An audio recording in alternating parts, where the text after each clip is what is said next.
നമ്മളെല്ലാവരും ഇവര് രാവിലെ 6 മണിക്ക് വർക്ക് തുടങ്ങാൻ വേണ്ടിയിട്ടുള്ള പ്ലാനായിരുന്നു ഇന്നലെ ഉണ്ടായിരുന്നത്.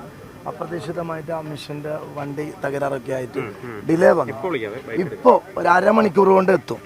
അപ്പോൾ അത് വന്നതിന് ശേഷം അത് വരുമ്പോൾ മീഡിയാസിനും കൂടി അകത്ത് കടത്താനുള്ള സംസാരം പിന്നെ സതീഷ് MLA ഡിസ്ട്രിക്ട് കളക്ടറുമായിട്ട് SP സംസാരിച്ചിട്ടുണ്ട്. ആ ഒരു തെരച്ചിലിന് വേണ്ടിയിട്ടാണ് നമ്മൾ പ്രതീക്ഷയോടുകൂടി ഇപ്പോൾ കാത്തു നിൽക്കുന്നത്. അതിൻ്റെ ഒരുക്കങ്ങളാണ് അവിടെ നടന്നുകൊണ്ടിരിക്കുന്നത്. അതിപ്പോൾ ഓൺ ദ വേ ആണ്. ഞാനിപ്പോൾ അങ്ങോട്ട് പോകുന്നത് ആ മിഷന്. അതായത് ഈ പുഴയോരത്തേക്ക് വീട് കിടക്കുന്ന മണ്ണ് നീക്കുന്നത് നമ്മളെ ഈ തട്ടുക്കടയില്ലേ കൃഷ്ണൻ അദ്ദേഹത്തിൻ്റെ ആ തട്ടുക്കടയുടെ താഴെയാണ്. കാരണം അത് അന്ന് മുതൽ ഇപ്പോൾ നമ്മൾ വരുമ്പോൾ നമുക്കൊരു കാഴ്ചപ്പാടുണ്ട്. നമ്മളെ രക്ഷാപ്രവർത്തകർ, അർജുൻ്റെ ഫാമിലി, നമ്മളെ GPS-ൻ്റെ സിഗ്നൽ, നമ്മളെ മൊബൈൽ ടവറിൻ്റെ അവസാന ലൊക്കേഷൻ വെച്ചിട്ട് നമ്മൾ ഈ കരയിലുണ്ടായിരുന്ന മണ്ണ് നീക്കം ചെയ്യാനാണ് നമ്മളൊക്കെ വാശി പിടിച്ചത്. അതിൽ ഞാനും ഉണ്ട്, കേരളത്തിൻ്റെ ഒരു MLA നിലയ്ക്ക്. അപ്പോഴൊക്കെ നമ്മളോട് ഇവിടുത്തെ MLA സതീഷ് ആണെങ്കിലും SP ആണെങ്കിലും കളക്ടറാണെങ്കിലും അവരൊക്കെ പറഞ്ഞത് സർ അവിടെ അല്ല, ഈ പിന്നെ പുഴയുടെ സൈഡിൽ നിന്ന് അവർ പറഞ്ഞുകൊണ്ടേയിരുന്നു. നമ്മൾ ആ സമയത്തൊന്നും അവർ പറയുന്നതിനെ ഗവനിക്കാൻ ഞങ്ങൾ പറയുന്ന ആവശ്യം പരിഗണിക്കുക. അത് കഴിഞ്ഞു. ഇപ്പം അവർ ഹാപ്പിയാണ്. അവർ പറയുന്നത് എന്ത്, ഇവിടെ ഇന്ന് എന്തായാലും കിട്ടും സർ, ഞങ്ങൾ തുടക്കത്തിലെ പറഞ്ഞിട്ടില്ലെന്ന് അവർ പറയുന്നുണ്ട്. അപ്പോൾ ആ ഒരു തെരച്ചിൽ ഇപ്പോൾ അല്പസമയത്തിനകം ആരംഭിക്കും. അവർ നടത്തുന്നുണ്ട്. ഇപ്പോൾ അവരുടെ ഒരു പ്രധാനപ്പെട്ട ഒരു ടീമും കൂടി ഇപ്പോൾ ഞാൻ വരുന്ന വഴിക്ക് അവർ റീച്ചായി.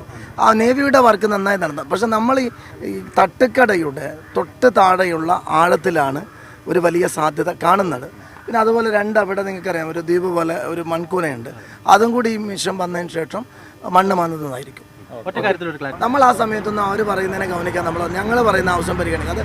അത് കഴിഞ്ഞു. ഇപ്പം അവർ ഹാപ്പിയാണ്. അവർ പറയുന്നത് എന്ത്, ഇവിടെ ഇന്ന് എന്തായാലും കിട്ടും സർ, ഞങ്ങൾ തുടക്കത്തിലെ പറഞ്ഞിട്ടില്ലെന്ന് അവർ പറയുന്നുണ്ട്. അപ്പോൾ ആ ഒരു തെരച്ചിൽ ഇപ്പോൾ അല്പസമയത്തിനകം ആരംഭിക്കും. അവർ നടത്തുന്നുണ്ട്. ഇപ്പോൾ അവരുടെ ഒരു പ്രധാനപ്പെട്ട ഒരു ടീമും കൂടി ഇപ്പോൾ ഞാൻ വരുന്ന വഴിക്ക് അവർ റീച്ചായി. ആ നേവിയുടെ വർക്ക് നന്നായി നടന്നു. പക്ഷെ നമ്മൾ ഈ തട്ടുക്കടയുടെ തൊട്ട് താഴെയുള്ള ആഴത്തിലാണ് ഒരു വലിയ സാധ്യത കാണുന്നത്. പിന്നെ അതുപോലെ അവിടെ നിങ്ങൾക്കറിയാം ഒരു ദ്വീപ് പോലെ ഒരു മൺകൂനയുണ്ട്. അതും കൂടി ഈ മിഷൻ വന്നതിന് ശേഷം മണ്ണ് മാറുന്നതായിരിക്കും. ഒറ്റ കാര്യത്തിലൊരു ക്ലാരിറ്റി വരുത്താനാണ്. അതായത് നേരത്തെ ഒരു ഉദ്യോഗസ്ഥരുണ്ടായിരുന്നല്ലോ നമ്മുടെ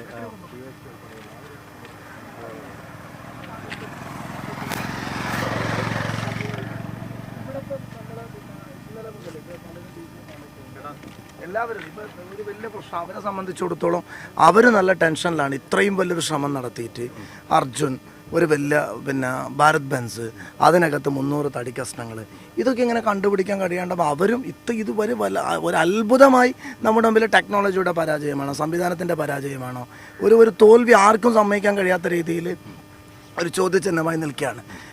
ഇന്നലെയൊക്കെ കാണുന്നൊരു കാഴ്ചപ്പാട് നമ്മളെക്കാളും വലിയ ഒരു ചാലഞ്ചായിട്ട് അവരിതിനെ ഏറ്റെടുത്തതായിട്ട് ഫീൽ ചെയ്യുന്നുണ്ട്. ഇപ്പോൾ രാജധാനി ട്രെയിൻ, ഒരു ഡ്രോൺ ഇന്ത്യൻ ആർമിയുമായി ബന്ധപ്പെട്ടുകൊണ്ട് അത് ഇന്നലെ വിമാനത്തിൽ കൊണ്ടുവരാൻ സമ്മതിച്ചില്ല. ഏവിയേഷൻ ഡിപ്പാർട്ട്മെൻറ്റ് പെർമിഷൻ കൊടുത്തില്ല. അതിപ്പോൾ രാജധാനിയിൽ കയറ്റിയിട്ടുണ്ട്. അതുകൂടി എത്തും.